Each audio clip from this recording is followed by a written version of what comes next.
We're back with Lieutenant Governor Duke Aiona. So, Lieutenant Governor, could you share with us some secret, maybe something that people don't necessarily know about you, something that's never been covered? What is something that you're really passionate about in life? Well, I wouldn't tell you what was real secret. Well, let me see. There's a lot of things that. Well, now that I'm the lieutenant governor, people know pretty much everything that I have a passion for. But of course, my biggest passion is coaching high school basketball right now. I've been doing that I've been doing it. If you want to look at it in phases, when I first started coaching, I was right out of college, and I coached for about 10 years, and then I thought I was done with coaching, but I guess that never leaves you. And I came back to coaching high school basketball in 1999, and I've been coaching since. So that's about 7 years now since I've been back.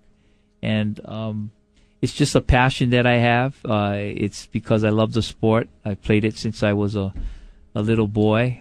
I think I first played basketball when I was in the 5th grade, and have never stopped loving the sport. I quit playing a while back. Once you lose those skills, you just hang it up. But I've been involved with it, either in coaching or as a spectator with my son, watching them play, or just watching it on television. I just love the game so much. So why basketball instead of football? You played both sports. Yeah, well, I don't know. I think this is my opinion. Of course, we'll start a debate on this, but I really believe that basketball players are the best athletes in the world. They're better athletes than baseball players. They're better athletes than tennis players, and they're definitely better athletes than football players. So you know this is sports radio, right? Yes, we broadcast on. Okay. That's why I said I think I'm going to play this during football season. We'll start a debate, but no. To me, it's just a very athletic sport, and it's a fast sport. It's a sport that's always moving. I mean, baseball, you got in between strikes, pitches, and you got innings, and in football you got huddles, and tennis. Well, tennis is, even tennis you take breaks, right? But in basketball, you don't take breaks. It's up and down, Unless you're warming the bench. Yeah, well, that's true. If you're on the bench or, now they got so many commercials, so a lot of NBA games, I guess they're kind of like football games, but high school and college games, that's why I love those levels. Pros is all right, but to me, all you need to do, if you're going to watch the NBA, just tune into the last 2 minutes, and then you'll see who's going to win. Everything else is fluff. You just want to get down to the last 2 minutes. So, and that's the reason why I guess I love basketball. It's just a very athletic game. You got to be able to run. You got to be able to jump. You got to have eye-hand coordination. You got to have so many skills. You got to handle a ball. You got to catch a ball. You got to pass a ball. So I just think it's a lot more athletic, and so I appreciate the athletes that play basketball. And did you ever think about, or did you do it during college? Yeah, actually I did, and that's one of the reasons why I went to University of Pacific. When I was a freshman in high school, and those people who are sports buffs will know this. My coach was Pete Newell Jr. His dad is Pete Newell.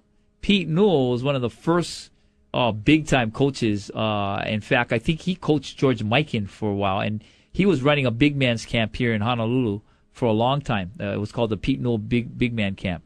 And so his son coached me when I was a freshman in St. Louis. And so he moved on. You were in the big man camp? No. Oh. Pete Newell ran that camp, but his son coached me when I was a freshman. I was just kind of giving you some of Pete Newell's credentials, his dad's. So, you're talking about a guy who was born and raised around big-time basketball. I'm talking about his son. So his son knew a little bit about basketball, and he was actually a great coach for us when I was a freshman. And I really liked him. He was a tough coach, but I really liked him. And then he went away, and he ended up at the University of Pacific. So he wrote to me. He said, I can't offer you a scholarship, but, I'm one of the assistant coaches up here, and I would like you to walk on. So why don't you come? I think you can walk on and play basketball at UOP. So I said, sure. And so I went, I applied, and I got in, and they gave me some help. I did have a scholarship. I had a partial scholarship. It wasn't athletic. It was more academic and financial. And I went up, and he left. Unfortunately, he left. So I got accepted, and then he left that summer. So never really got to play for him, but I did play for about 3 years. I quit. I ended up quitting. Kind of a bad move on my part. I didn't see eye to eye with the coach at that point in time, and he was basically telling me, well, you're just going to sit on the bench. You'll never play. You'll just be a practice player. and I didn't want any part of that, and so I quit. And so that was kind of a bad attitude, but anyway. But it was fun. I met some great guys up there. In fact, still in contact with many of them.